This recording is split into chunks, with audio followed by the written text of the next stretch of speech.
할렐루야. 네, 5월 중순이 됐습니다. 어린이날, 어버이날, 그리고 마침내 스승의 날까지 모두 다 지나갔습니다. 이제야 좀 한숨 돌릴 수 있는 편안한 날이 와서 여러분 마음이 놓이시죠? 네, 그러나 줄어든 통장의 잔고를 보면은 마음이 씁쓸합니다. 그렇죠? 그래도 덕분에 감사와 사랑을 표현할 수 있어서 또 좋은 시간을 보냈으니 또 내일부터 열심히 일해서 그 통장 잔고를 또 열심히 채워야 될 그런 날이 필요하겠죠. 그렇죠? 오늘 날짜가 5월 18일입니다. 그렇죠? 어떤 사람에게는 큰 의미가 없이 지나가는 날짜긴 하지만은 또 특별히 광주 지역에 연고가 있으신 분들에게는 이 5.18은 결코 잊을 수가 없는 날입니다. 바로 전두환과 그 신군부가 내렸던 그 비상계엄령으로 광주의 민주화 운동을 폭력적으로 제압하면서 일어났던, 또 무고한 시민들을 무자비하게 구타하고 또 총기까지 사용하면서 씻을 수 없는 상처를 주었던 날이 바로 오늘이죠. 또 그 불의한 정부와 거대한 힘 앞에 굴복하지 않고 또 시민들이 그 민주주의 정신으로 저항했던 우리나라 역사에 아주 깊은 의미가 있는 날이기에 이 날이 되면은 정치인들이 또 광주를 찾아서 또 참배하고 헌화하고 또 그렇게 하는 모습을 우리가 매스컴에서 볼 수 있습니다. 그 모습이 뭐 정치적으로 보일 수도 있고 또 진심으로 보일 수도 있겠지만은 그래도 이를 통해서 오늘이 정말 중요한 날이구나라는 것을 상기시켜 주기 때문에 저처럼 5.18을 겪어보지 않은 세대에게는 그런 것들이 또 중요한 것 같습니다. 혹자는 또 이렇게 말하기도 합니다. 정부가 하는 일에 순순히 따르지 왜 그렇게 대도 않은 일에 잘났다고 운동 일으키고 설치다가 이렇게 자기들이 죽어놓고 난리냐, 이렇게 망발을 하는 사람들도 있지만은 그렇게 말하면 안 되겠죠. 그렇죠? 아무리 정부라고 할지라도 또 잘못된 일에 대해서는 우리가 맹목적으로 순종할 것이 아니라 불의한 일에 대해서는 반드시 문제의식을 가지고 또 저항할 수 있어야 되지 않겠습니까? 그것이 바로 우리 나라, 우리 민주주의가 가진 힘인 줄로 믿습니다. 하지만 또 매번 사사건건 하는 일마다 막 문제를 삼고 브레이크를 걸면 그것도 굉장히 피곤하고 안 될 일이긴 합니다. 무조건적인 복종이 문제지만은 그러나 반드시 따라야 할 일, 즉 순종해야 할 일에는 우리가 따를 수 있어야 되는데 사사건건 문제를 삼고 브레이크를 거는 이유는 무엇입니까? 내 판단과 내 기준이 항상 앞서기 때문이죠. 과연 우리 신앙에서는 어떤 태도를 보여야 할까? 하나님이 우리의 믿음의 절대적인 기준이 된다는 것은 누구도 부인하지 못할 것입니다. 그럴 때 우리가 절대적인 순종의 태도로 이 말씀을 대하고 있는지, 아니면 우리의 삶의 기준과 맞지 않기 때문에 그 말씀의 의문을 제기하고 또는 브레이크를 걸고 있는지, 오늘 이 사무엘상의 말씀을 통해서 우리가 함께 고민하여 나눌 때 주님 주시는 지혜와 은혜가 있으시기를 주님의 이름으로 부탁을 드립니다. 오늘 읽은 이 사무엘상, 이 본문은요, 이스라엘의 초대왕 사울과 사무엘 선지자 시대에 기록된 내용입니다. 여호수아, 우리가 한 달 동안 쭉 말씀을 읽으면서 그때 한번 훑었기 때문에 우리 청년들도 다 알고 있죠. 여호수아 시대 이후에 이스라엘 민족이 가나안에 정착했습니다. 그렇죠? 그러나 왕이 있었나요? 없었나요? 없었죠. 그래서 그 당시에는 누가 다스렸습니까? 이스라엘 민족의 뛰어난 지도자들, 영웅이라 불리는 사사들이 이 나라를 이끌고 있었습니다. 근데 그때 블레셋이라는 아주 강력한 적대국이 이스라엘을 침공해서 뭘 뺏어가요? 하나님의 언약궤를 탈취해가는 사건이 일어납니다. 이런 혼란스러운 상황에서 이제 이 사무엘이 마지막 사사로서 이스라엘을 다스리는데, 이제 사무엘도 나이가 많아서 늙게 되었습니다. 그러자 이제 백성들이 사무엘에게 나와서 부탁하는 게 있죠. 뭡니까? 우리를 위해서 왕을 좀 만들어 주십시오. 왕을 좀 세워 주십시오. 그렇게 부탁을 합니다. 그래서 사무엘이 하나님께 기도하면서 세웠던 바로 첫 왕이 오늘의 주인공인 사울 왕이 되겠습니다. 근데 재미있는 것은요, 이 사울 왕은 이스라엘의 12지파 중에 순위권에 들지 못하는 12번, 마지막 베냐민 지파의 사람이었습니다.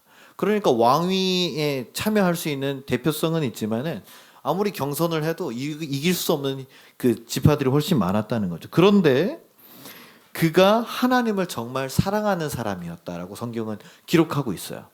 그래서 사무엘이 이렇게 사람들을 보다가 사울을 딱 보고는 하나님이 사무엘한테 무슨 마음을 주시냐면 이 사람이다.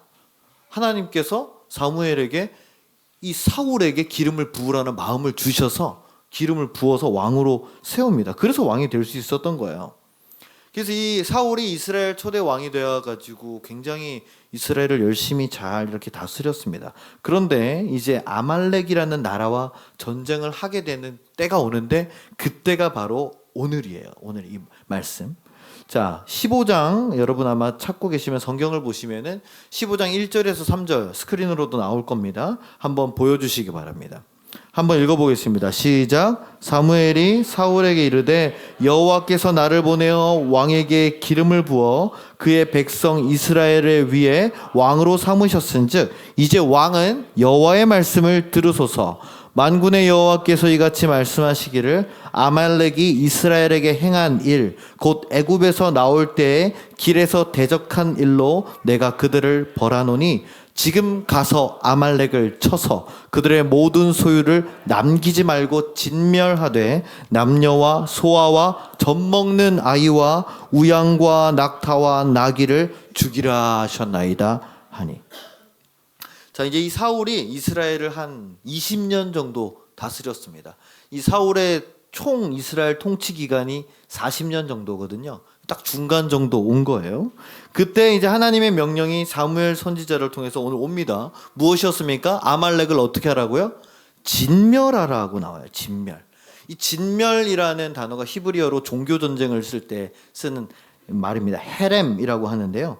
이것은 단순히 그냥 아무 이유 없이 사륙과 뭐 이렇게 파괴를 일삼는 그런 전쟁이 아니라 하나님하고 적대적인 아주 우상 파괴 그리고 근본적인 죄의 원인을 제거하기 위해서 이 하나님께 바쳐서 완전히 없앤다라는 개념을 가진 그런 아주 무자비한 심판을 담고 있는 게 바로 이 진멸하다, 헤렘이라는 단어입니다. 그럼 여러분 그런 생각이 드시겠죠. 아니 이 아말렉이 도대체 무슨 죄를 그렇게까지 크게 지었길래 진멸당할 정도인가?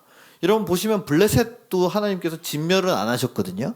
그죠? 골리앗이랑 이렇게 있으면은 골리앗이 와서 괴롭히기만 했지 하나님께서 야 이제 다윗한테 가서 저 진멸해라 이런 말씀을 안 하셨어요.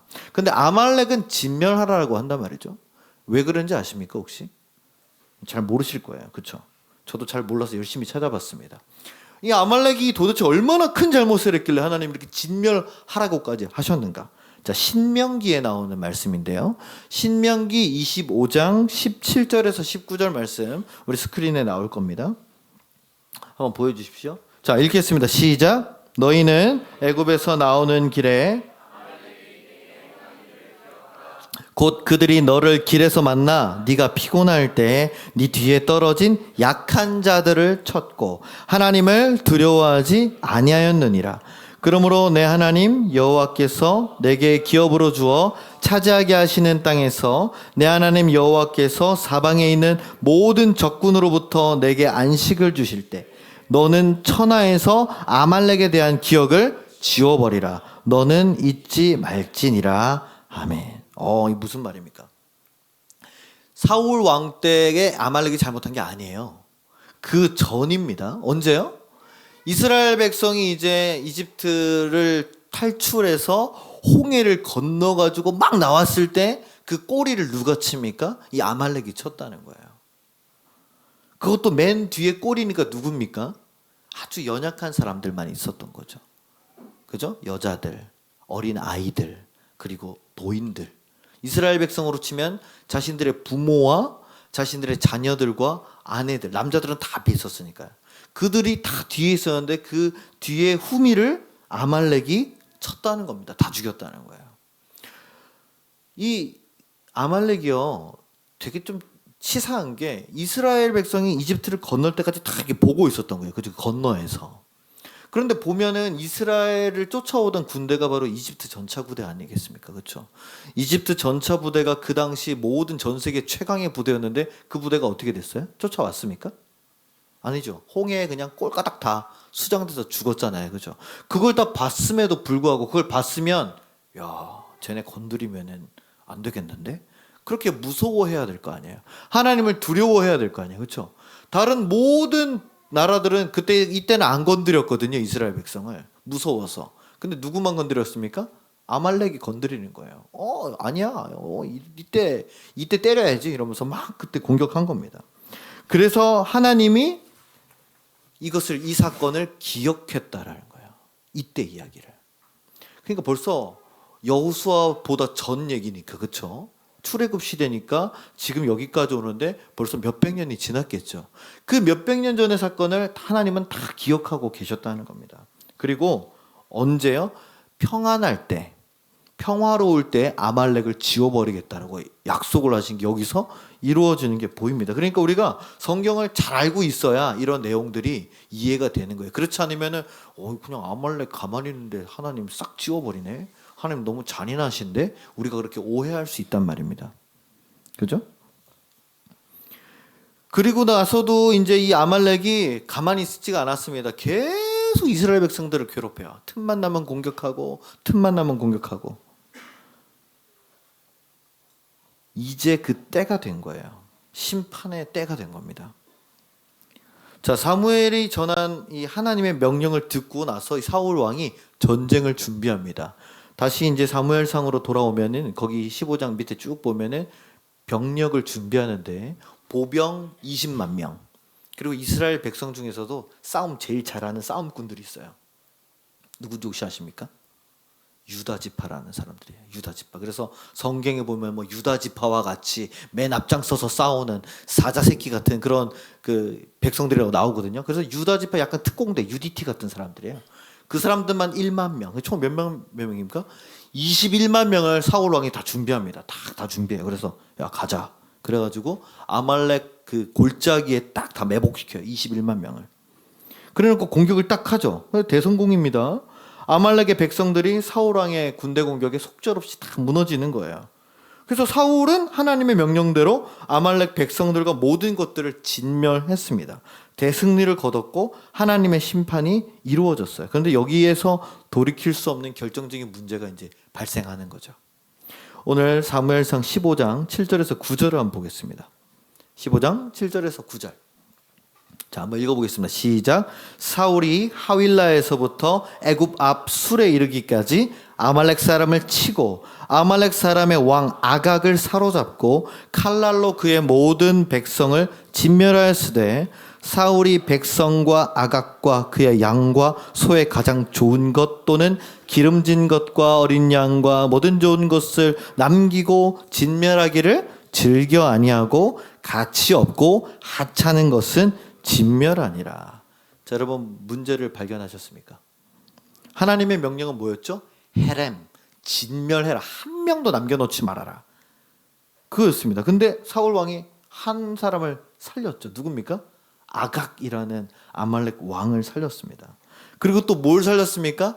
가장 좋은 소와 살찐 송아지, 어린 양들 이런 것들을 다 남겼어요. 가치가 있는 것들은 남기고 뭐만 진멸했다고요?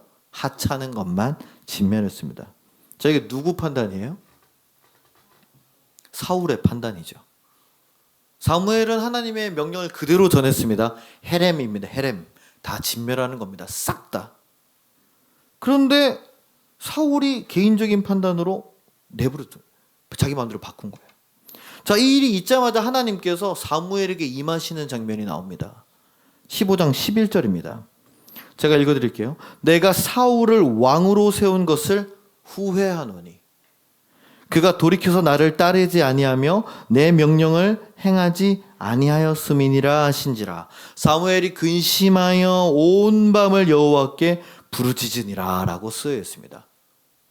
자, 하나님은 사울 왕이 말씀대로 순종하지 않았음을 보시고 뭐라 그랬다고요? 후회했다는 거예요. 후회. 여러분 후회하는 적 있으시죠? 내가 그때 뭘 했을걸. 내가 그때 그런 말 하지 말걸. 내가 그때 거기를 가지 말았을걸. 내가 그때 그렇게 그걸 사지 말았을걸. 우리가 여러 가지로 후회합니다. 그런데 인간적인 후회는요, 자신의 판단에 대해서 후회하는 거예요. 그렇죠? 근데 하나님이 후회한다는 것은요, 여러분 오해하시면 안 됩니다. 하나님은 실수가 없으신 분인 줄 믿습니다. 할렐루야. 그러면 이게 상충되잖아요. 하나님은 틀림이 없고 실수가 없으신데 후회하신다고요? 그러면 모순인데요. 그죠? 근데 이 후회라는 단어, 나함이라는 단어인데요. 여기에는 깊이 슬퍼하다라는 뜻이 같이 있습니다. 그래서 이 단어를 하나님한테 쓴 것은 무슨 뜻이냐면 문맥적으로 하나님께서 선택하신 자신의 자녀가 죄로 인해서 특별히 불순종으로 인해서 그렇게 실수하는 모습을 볼 때 굉장히 속상하다라는 표현을 이렇게 쓰신 거예요. 그러니까 우리가 보면은 regret, 그러니까 후회하다라는 단어를 썼지만은 영어로 보면은 grieved라는 표현을 썼습니다. 깊이 애도하다, 슬퍼했다라는 단어가 나와요. 그렇기 때문에 이 하나님께서 우리의 정서에 반응하시는 인격적인 분이시다라는 것을 바로 알 수가 있습니다. 근데 하나님께서 그 사울이 이런 행동을 하자마자 그 밤에 사무엘에게 가서 얘기하시는 거예요. 야, 큰일 났다. 사울이 내 말 안 들었어. 지 맘대로 했다. 난 아주 진짜 너무 속상하다. 그러니까 사무엘이 아닙니다 하나님, 그럴 리가 없는데요. 제가 날이 밝는 대로 가보겠습니다. 한 번만 마음을 돌이켜 주십시오. 어떡해요, 그러시면 안 됩니다. 라고 사무엘이 하나님한테 절절거리면서 밤새 붙들었던 거예요. 그럴 리가 없다고. 아마 사울을 좀 변호했을 수도 있겠죠. 그리고 일어나가지고 날이 밝자마자 이제 사울한테 가려고 딱 하는데 한 사람을 만납니다. 근데 그 사람이 이런 얘기를 해요. 기가 찰 소식을 전하는 거예요. 선지자님, 무슨 일이에요? 아니, 사울 왕이 대승리를 거뒀다고 길갈에다가 전쟁 승리 기념비를 세웠습니다. 그러니까 얼마나 어이가 없었는지. 여러분, 길갈을 기억하시나요? 제가 여호수아 설교할 때 알려드렸었는데, 그죠? 여호수아 말씀드릴 때 그 요단강 건널 때, 그쵸? 그 제사장들이 요단강 딱 가운데 쓰니까 어떻게 했어요? 물이 멈췄잖아요, 그쵸? 그래서 거기서 돌 몇 개를 가져갔어요? 12개 가져가서 나와가지고 어디다 세워놨어요? 길갈에다 세워놓고 하나님께서 하신 것을 보라고 했던 그곳에다가 사울이 뭘 세웠어요? 내가 이겼음, 내가 다 때려 부셨음, 내가 나임, 이러고 자기 승리비를 거기다 해놨다는 얘기를 듣는 거예요. 이거 뭡니까? 명백하게 하나님을 모욕하는 거죠. 여호수아와 그 선조들이 길갈에다가 하나님을 찬양하는 제단을 만들어놨는데 그 옆에다 뜩 지 이름 새겨진 기념비를 올려놨어요. 말이 됩니까 이게? 그 사무엘이 얼마나 어이가 없었을까요? 기가 찼을 겁니다. 그래서 그 사울 왕이 있던 군대 캠프로 갈래다가 길갈에서 그 축제한다는 소리를 듣고 얼마나 열받았을까. 그죠? 돌려가지고 길갈로 갑니다. 길갈에 도착하니까 사울 왕이 나오는 거예요. 위대한 선지자님이시여, 오셨습니까? 이러면서 아주 기세등등하게 당신은 여호와께 복을 받으소서. 자기가 오히려 사무엘을 축복하면서 내가 여호와의 명령을 다 했습니다. 아주 웃기고 자빠진 것 같죠. 이미 사무엘이 알아요, 몰라요? 다 알고 있잖아요, 그죠? 누가 가르쳐 줬어요? 하나님이 다 알려주셨잖아요. 그러니까 사울 왕이 얼마나 가증스럽게 보였을까. 화를 꾹 참고. 여러분 그런 적 있으지 않으세요? 우리 자녀를 키우시는 분들 다 알죠. 분명히 누가 잘못했어요. 엄마 아빠 다 알아요. 그죠? 알면서 물어봐요. 이거 누가 했어? 그 알면서 물어보는 거잖아요, 그렇죠? 좋은 말로 할 때 네가 양심적으로 회개해라. 양심 선언하면 내가 봐줄게. 근데 자녀들이 양심 선언 합니까, 안 합니까? 절대로 안 해요. 저희 집에도 보면은 그 거실에 책상이 하나 있는데 거기에 애들이 간식 먹고 나면은 젤리, 요구르트 껍데기, 아주 떨어서 찐득찐득한 거 뭐 다 있습니다. 우리 애가 셋이니까 알 수가 없어요, 누군지. 그러니까 이제 저희 아내나 제가 이제 좀 있다가 기분 좋으면 저희가 치우는데 기분이 안 좋은 날이 있잖아요, 부모들이 항상. 그죠? 막 우리가 서로 싸웠다든지 뭐 피곤하든지 그러면 기분이 안 좋아요. 그러면 이게 치우다가 누구야? 누가 했어? 그러면 아무도 대답 안 해요. 서로 눈치 봅니다. 그러면서 나 아니야. 네가 했잖아. 아니야, 누나잖아. 나 아니야. 그러면 승혁이가 맨날 져요. 2대1로. 막내 슬픈 일이랄까. 어쨌든 이게 뭡니까? 절대로 이게 자기가 자기 말로 하지를 않습니다. 그러니까 얼마나 화가 나요, 부모 입장에서. 그래서 보통 몇 번까지 기회를 주세요? 우리 부모님들? 3번 정도는 주시죠, 그렇죠? 네, 3번 정도. 좋은 말로 할 때 얘기해. 한 번만 더 물어볼게. 그렇죠? 저도 항상 우리는 세 번, 3-4번의 민족이라 그러잖아요. 그렇죠? 3번은 줍니다. 사무엘이 얼마나 화가 났을까요? 그러니까 화를 꾹 참아서 어금니 꽉 깨물면서 이렇게 묻죠. 근데 제 귀에 들려오는 양의 소리와 소의 울음소리는 어떻게 된 일입니까? 이때부터 이제 사울 왕이 변명을 늘어놓기 시작합니다. 이거는 말이죠. 이 백성들이 이 나랑 하나님께 제사 드려야 돼. 전 다 죽일라 그랬는데 백성들이 누구한테 핑계를 대는 거예요? 백성들한테. 쥐가 남겨놓고 백성들이 그렇게 하자고 그랬다고. 치사한 왕 아닙니까? 그죠? 백성들이 하자고 그랬다고. 그러면서 구구절절 얘기를 하니까 사무엘이 뭐라 그러냐면 가만 이렇게 얘기합니다. 영어로는 stop이라고 써 있어요. 그냥 그죠? 조용히 하십시오. 뭐 이런 말이죠. 그죠? 듣기 싫다고. 그러면서 하나님께서 아말렉을 하나도 남겨놓지 말고 다 진멸하라고 하지 않았습니까? 그러니까 사울 왕이 한 번 더 변명해요. 내가 다 진멸했습니다. 젖먹이 애기들도 다 죽였어요. 근데 딱 한 사람만 잡았습니다. 누구요? 아각 왕만. 얘도 죽일 거예요. 좀 이따가. 요거 세레머니 끝나고 죽일 거예요. 죽이려고 죽일 건데 조금만 놔둔 거예요. 이렇게 핑계를 대는 거죠. 그리고 하나님 위해서 제사를 드려야 되니까 제일 좋은 걸로 이거 왜 얘네 거로 하는 게 좋잖아요. 어차피 다 죽일 건데. 아니면 우리 이스라엘 거 써야 되잖아요. 그렇죠? 또 몇십 마리 몇백 마리씩 잡아야 되는데 아깝잖아요. 그러려면. 그러니까 얘네 거 그냥 쓰면 얼마나 좋아요. 근데 이게 실수인 거죠. 치명적인 실수. 하나님 말씀에 순종하지 않고 뭘 따랐습니까? 내 판단과 내 선택을 따른 실수를 한 거예요. 변명을 들어보면 그럴싸합니다. 아니 왕 죽이려고 그래. 죽일 거예요. 처형할 건데 그래도 우리가 전쟁이 끝났으니까 그 수장을 잡아서 백성들 앞에 자 봐라 얘가 아각이다잉. 이제 죽인다고 싹 죽여야 얼마나 선포하고 깔끔해요. 이게 정치적으로. 제사를 드릴 때도 이게 필요하니까 그렇게 한 거죠. 그죠?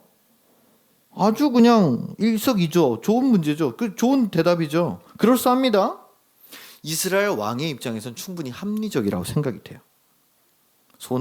아말렉 양과 소로 제사 드리면 자원에 손해도 없고 그렇게 왕을 보여주고 처형하면 정치적으로도 문제가 없고. 근데 아니죠. 이 한 번의 실수가 사울 왕의 마지막이 됩니다. 사무엘이 하나님의 말씀을 듣고 밤새 울며 불며 기도하며 그럴 리가 없을 겁니다. 한 번만 더 기회를 주십시오. 아닙니다. 아닐 겁니다. 그런 마음으로 사울을 만나러 왔을 거 아니에요. 막 조마조마한 마음으로 사울을 봤을 때 사울이 어떤 마음으로 나오기를 사무엘이 기대했을까요? 우리가 그런 마음 있잖아요. 막 누군가와 관계가 굉장히 틀어졌어요. 이제 만나기로 했어요. 그러면 우리가 시나리오를 몇 개를 가져갑니다. 그렇죠? 내가 이거를 어떻게 얘기했을 때 이 사람이 받아들이면 나도 풀 마음이 있다. 그럼 화합이 되는 거예요. 그렇죠? 근데 내가 이렇게 얘기했는데 이 사람이 적반하장 아나무인으로 나온다? 그럼 어떻게 해요? 그럼 나도 그렇게 한다. 이렇게 되는 거잖아요. 그렇죠? 사무엘이 어떤 마음이었을까요? 제발 사울아 제발 잘못했다고 빌어라. 내가 가자마자 하나님께 엎드려라. 왜냐하면 이 사울이 누가 기름 부은 거예요? 사무엘이 기름 부은 사람이에요. 어떻게 보면 자기 아들 같은 사람이잖아요. 그렇죠? 다윗 이전이니까. 그럼 그 사람이 너무 아깝지 않겠습니까? 그렇게 자기가 처음으로 기름 부어서 20년 동안이나 그 나라를 너무나 잘 다스렸는데 아니 이게 뭐라고 하나님께 빨리 엎드려가지고 절을 하든지 왕자를 다 내려놓든지 그렇게 엄청난 회개를 하면 그래도 자기가 하나님께 할 말이 있을 텐데 지금 와서 보이는 게 뭐예요? 변명하는 거예요. 그건 이러려고 그랬고 저건 저거 때문이고 구구절절 오만방자하고 자신의 잘못을 인정하지 않고 자기 합리화를 대며 변명했습니다. 만약에 그 아말렉을 진멸하라는 게 인간 사무엘의 명령이었으면 사울이 이렇게 한 게 문제가 되지 않아요. 그죠? 인간과 인간의 이야기잖아요. 의견 조율을 하는 부분이니까 갈등이 있을 수도 있고. 그러나 하나님의 명령은 그럴 수가 없다는 거죠. 하나님의 명령 앞에 불순종이 가장 큰 죄입니다. 사울이 착각한 게 두 가지가 있어요. 첫 번째는 자기 스스로 이스라엘 왕이 되었다는 착각입니다. 자, 지금 아말렉이랑 전쟁하는 게 몇 년째라고요? 20년째. 여러분, 어떤 한 자리에서 20년 있으면 어떻게 됩니까, 사람이? 당연히 굳게 되겠죠. 그죠? 저도 이제 목사 14년 차라 어디 가면 그냥 목사 같습니다. 예. 제가 지난주에 원주 오크밸리 갔다 왔거든요. 거기 감리교 전국 대회를 해가지고 전국에 그 감리교 장들이 다 왔어요. 감리사, 감독, 총무들이 다 왔어요. 저는 원주의 그 오크밸리가 그 골프장이잖아요, 그렇죠? 그 골프 치러 간 건 아닙니다. 오해하시면 안 돼요. 정책 세미나를 들으러 간 겁니다.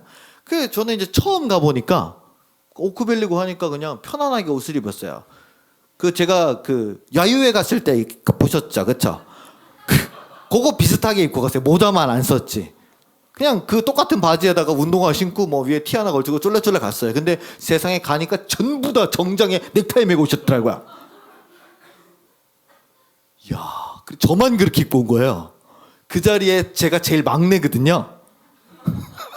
그러니까 저를 아는 목사님들이 이 전웅재 목사 젊어. 목사 같지 않아? 그러시는데 제가 좀 찔리네요.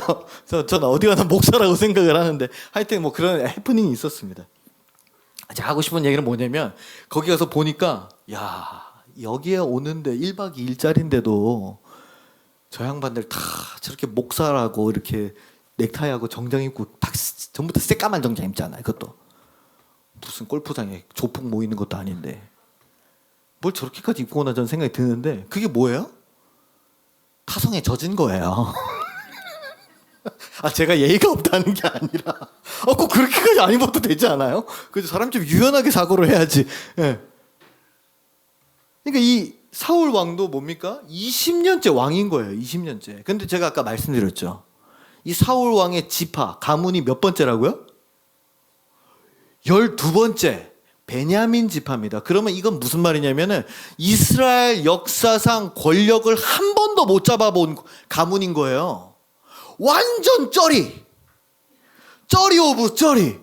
그냥 뭐 죽든 말든 니 뭐 해? 그냥 해봐. 아무도 신경 안 쓰고 뭐 대회의에 들어가더라도 말 한마디도 못하는 완전 쩌리예요. 근데 이 지파가 뭘 잡았습니까 지금? 권력을 잡은 겁니다. 우리가 권력의 힘이 얼마나 무서운지는 정치판 보면서 보고 있잖아요. 그죠? 그러니까 이 사울 왕이 그 권력을 잡았으니 얼마나 그게 취하겠어요. 20년 동안.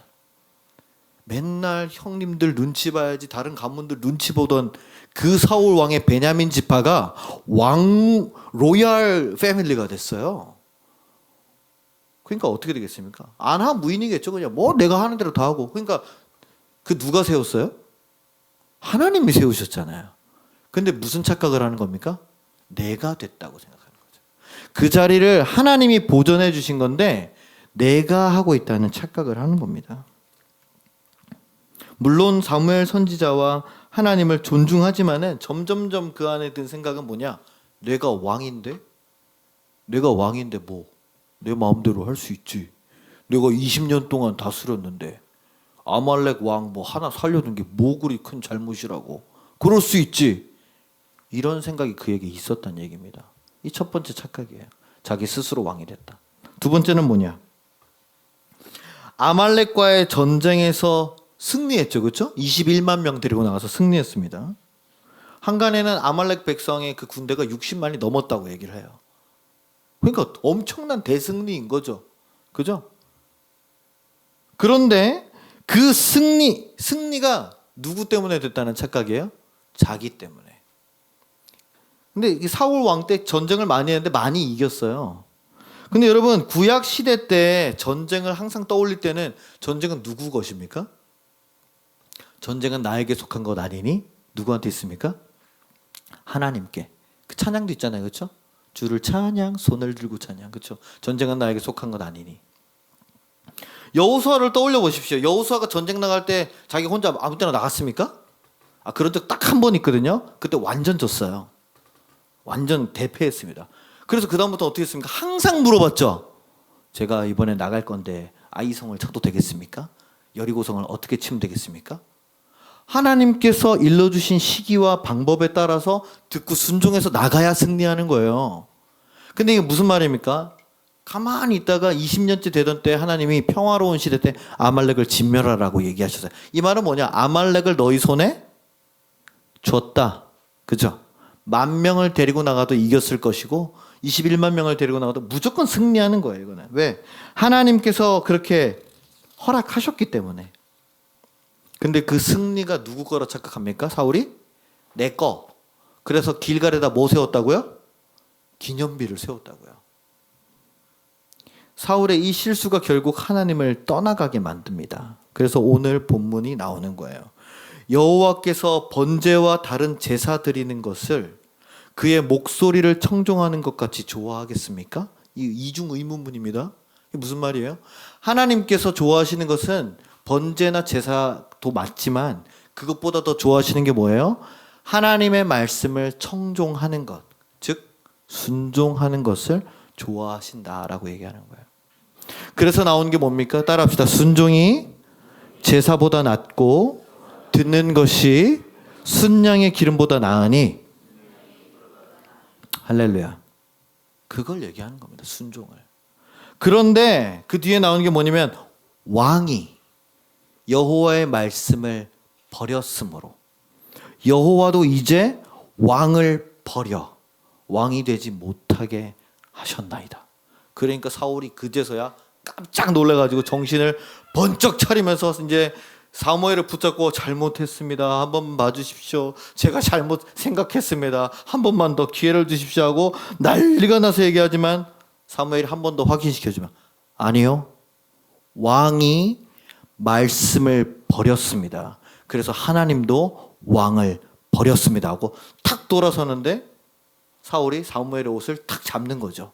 가지 마십시오. 탁 잡는데 사무엘이 탁 부딪히는 게 그 옷이 어떻게 됩니까? 착 찢어집니다. 여러분 오늘 이 사울 왕의 모습에서 우리 신앙의 모습이 그대로 보이는 거예요. 우리가 매주일 최선을 다해서 예배를 드리는 줄로 믿습니다. 할렐루야.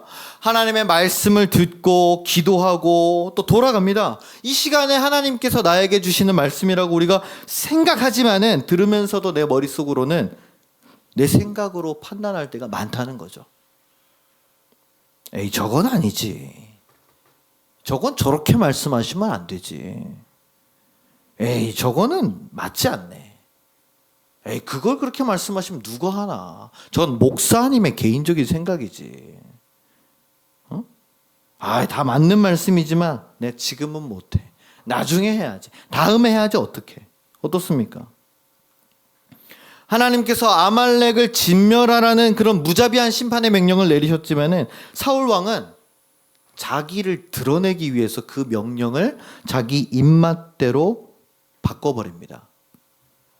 나름대로 합리적인 이유는 있었지만은 하나님은 그걸 인정해 주세요? 인정을 안 해주시더라고요. 거기다가 그를 선택한 것을 내가 깊이 후회한다고 하셨어요. 그리고 그를 버리십니다. 그래서 이 이후로는 하나님의 영이 사울 왕을 떠나버립니다. 그리고 누가 부려요? 악신, 그죠? 악령이 사울을 괴롭히기 시작합니다. 그를 분노하게 만들고 폭력적으로 만들고 욕하게 만들고 그래서 그때 누가 와요? 다윗이 쫄랑쫄랑 오잖아요. 그렇죠?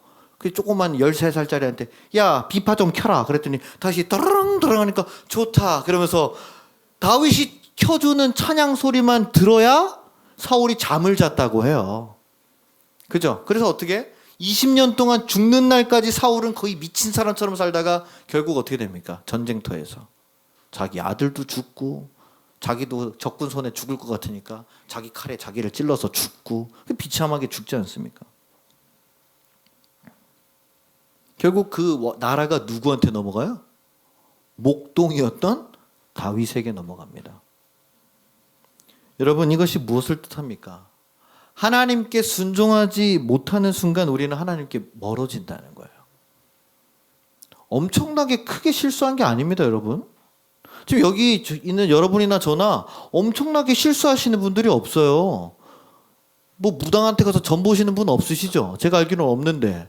그죠? 그건 엄청나게 실수하시는 겁니다. 네? 안 되는 거예요.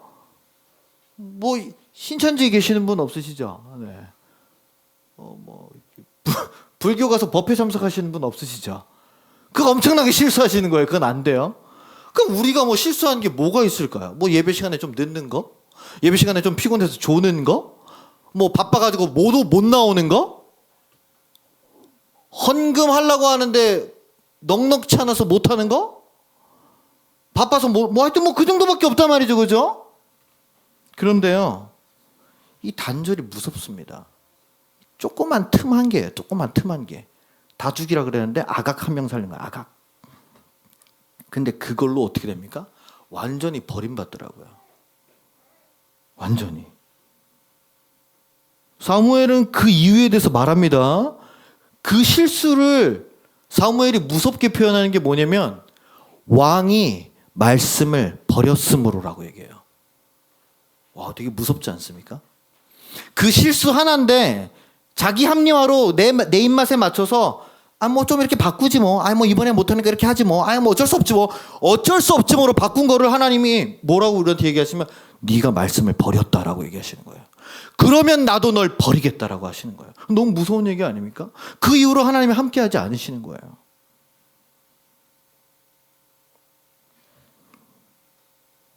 하나님은 결코 우리를 먼저 버리시지는 않습니다. 믿으시죠? 그런데 내가 말씀 지키지 않고 내가 하나님의 법을 내 마음대로 입맛대로 바꿔가지고 내 마음대로 판단하고 자기 합리화시키면은 하나님도 더 이상 나와 함께하지 않을 수 있다는 것을 우리가 깨달아야 됩니다. 사울 왕이 마지막에 이제 자기 죄를 깨닫고 사무엘 선지자의 옷자락을 탁 붙잡는데 찢어지는 사건. 저는 그 찢어졌다는 게 굉장히 마음에 와닿았습니다.